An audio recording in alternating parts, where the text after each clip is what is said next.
अदानी के पक्ष में जिस तरह से सरकार खड़ी है तो देश के आम जनता की रोजी रोटी, उनके बचत के पैसे सब खतरे में हैं। तो देश 2023 में निर्णायक भारतीय जनता पार्टी से देश को बचाने के लिए जनता निर्णायक दौर में है, तो उसकी शुरुआत है।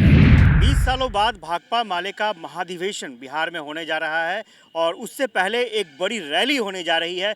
हमारे साथ खुद पार्टी के महासचिव है दीपांकर भट्टाचार्य। सर, ये जो कार्यक्रम है बहुत 20 सालों बाद कार्यक्रम हो रहा है। कल बड़ी रैली भी होने वाली, 20 साल बाद महाधिवेशन है, रैली भी होने जा रही है। तो किस तरह से लोग देखें इस पूरे अभियान को? हमें लगता है कि एक तरह से एक पड़ाव है। और बिहार में जो 2020 के चुनाव में आपने देखा कि बिहार के लोग उस पूरे कोविड के दौर में, जिस समय चारों तरफ संकट, हमारे प्रवासी मजदूर बहुत पीड़ा और अपमान झेल करके बिहार में लौट के आ रहे थे, और वैसे समय में जब चुनाव हुआ तो बिहार की जनता ने दिखा दिया। रोज़गार के मुद्दे पर, मजदूरों के अधिकार के मुद्दे पर, गरीबों के अधिकार और सम्मान के मुद्दे पर एक बहुत निर्णायक जनादेश था। और जिसमें भाकपा माले, हमारे पास 3 विधायक थे, वो 3 की संख्या बढ़ करके 12 हुई। और हमें लगता है कि वो जो जनादेश 2020 में आया, उसकी धारावाहिकता में आप इसको देख सकते हैं। नीचे से जो बिहार में माहौल बना और उसी के चलते बाद में सरकार भी बदल गई। तो अब हमें लगता है कि पूरे देश में निर्णायक दौर में हम प्रवेश कर रहे हैं। मोदी सरकार हमला तेज कर रही है। आज बीबीसी के दफ्तरों पर छापा पड़ा। अदानी के पक्ष में जिस तरह से सरकार खड़ी है तो देश के आम जनता की रोजी रोटी, उनके बचत के पैसे सब खतरे में हैं। तो देश 2023 में निर्णायक भारतीय जनता पार्टी से देश को बचाने के लिए जनता निर्णायक दौर में है, तो उसकी शुरुआत है। बिहार के लिए मेरे ख्याल से ये पहली बड़ी रैली होगी। तो इसको मैं सिर्फ माले की रैली के रूप में नहीं देखता। अब रैली तो हमारी है, लेकिन इसके पीछे जो संकल्प है, जो लोगों का उत्साह हम देख रहे हैं, वो पूरे बिहार के आम जनता का। और इसीलिए रैली के साथ महाधिवेशन का कार्यक्रम जुड़ा है। महाधिवेशन को भी हमने सिर्फ पार्टी का अपना आंतरिक कार्यक्रम नहीं रखा, उसको भी हमने जोड़ा है वामपंथी एकता के साथ, विपक्षी एकता के साथ। और इसीलिए 16 तारीख को आप देखेंगे उद्घाटन सत्र में देश के तमाम छोटे बड़े वाम दलों को हमने बुलाया है। और 18 तारीख को एक व्यापक विपक्षी एकता के निर्माण के लिए हमने, जैसे नीतीश जी भी आएंगे, तेजस्वी जी आएंगे, अभी पता चला हमने खरगे सबको बुलाया था, तो शायद उनका मेघालय में कार्यक्रम है, लेकिन सलमान खुर्शीद साहब आएंगे, कांग्रेस के नेता आएंगे, जीतन राम मांझी जी रहेंगे, हेमंत सोरेन को आना है। तमिलनाडु से वहाँ वीसी के पार्टी है, दलितों की पार्टी, उसके नेता सांसद तिरुमावलवन आएंगे। तो कुल मिलाकर के एक विपक्षी एकता का मजबूत होने का भी आप देखेंगे क्या संदेश इस महाधिवेशन से जाएगा। विपक्षी एकता की चर्चा होती है, फिर चेहरे की भी चर्चा होती है। और कौन सा चेहरा आपको लगता है कि बिहार से भी चेहरा हो सकता है?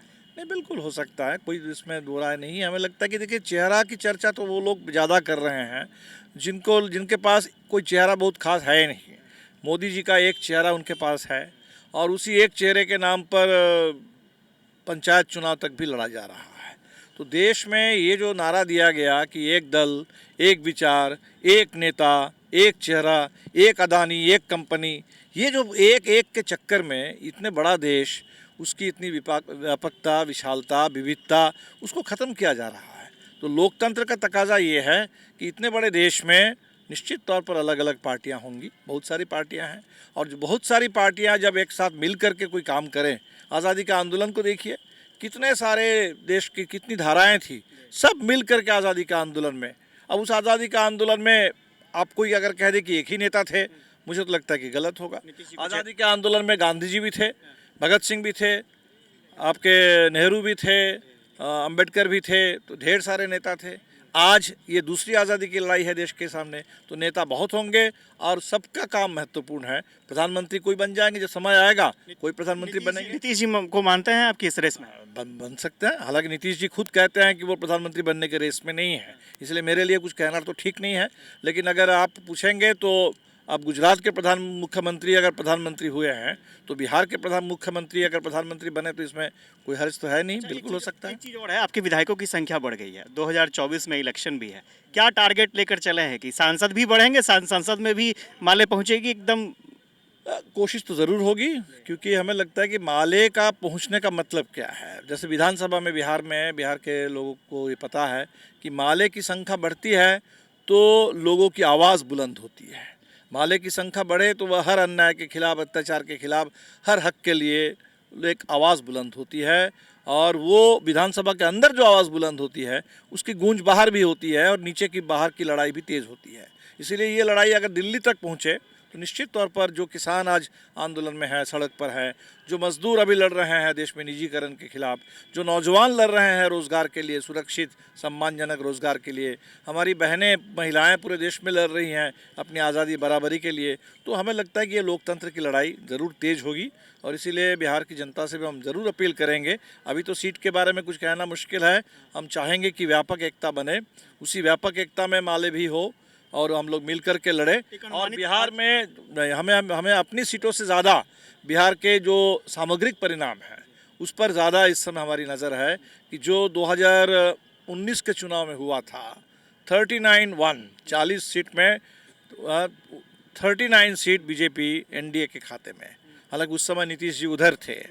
तो इस बार हम सब लोग मिल करके इधर मोर्चा है, तो हम तो चाहेंगे कि बिहार का परिणाम पूरी तरह से उलट जाए, बिहार का, बंगाल का, झारखंड का, कुछ यूपी का भी। और तब देखते हैं कि कैसे 2024 में फिर से मोदी की सरकार बनती है। ये बिहार से हम लोग उसका रास्ता बंद कर देंगे। एक आखिरी सवाल, अभी मंत्रिमंडल विस्तार को लेकर के कांग्रेस की तरफ से लगातार डिमांड की जा रही है, आप देख भी रहे होंगे, और नीतीश जी का जो स्टेटमेंट आया वो देख भी रहे होंगे, तो क्या मंत्रिमंडल विस्तार एक हम लोग देखिए, मंत्रिमंडल में तो हम बाहर हैं, इसलिए उस विस्तार पर हमें कुछ कहना नहीं है। हमें जिस पर कहना है, अब शुरू से कह रहे हैं कि सरकार ठीक से चले, और ठीक से सरकार चले इसके लिए ज़रूरी है कि इतना बड़ा गठबंधन है तो उसमें एक कोई कॉमन मिनिमम प्रोग्राम बने, एक कोऑर्डिनेशन कमेटी बने।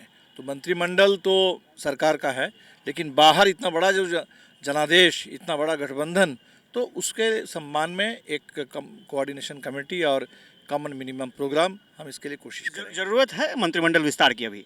नहीं, मंत्रिमंडल जो सरकार की समझ की बात है, हम उस पर नहीं टिप्पणी करेंगे। नमस्कार। तो दीपांकर भट्टाचार्य थे और बता रहे थे कि ये रैली और महाधिवेशन कम से कम पार्टी के लिए और विपक्षी एकता के लिए कितना इम्पोर्टेंट है, क्योंकि विपक्षी एकता के लिए नेताओं का जमावड़ा भी लगना है और देखना दिलचस्प होगा कि किस तरह की रैली होती है, किस तरह का महाधिवेशन होता है और किस तरह का सामूहिक रूप से मैसेज निकल कर सामने आता है। कैमरा पर्सन रणधीर के साथ आशुतोष चंद्र, कसस न्यूज़, पटना।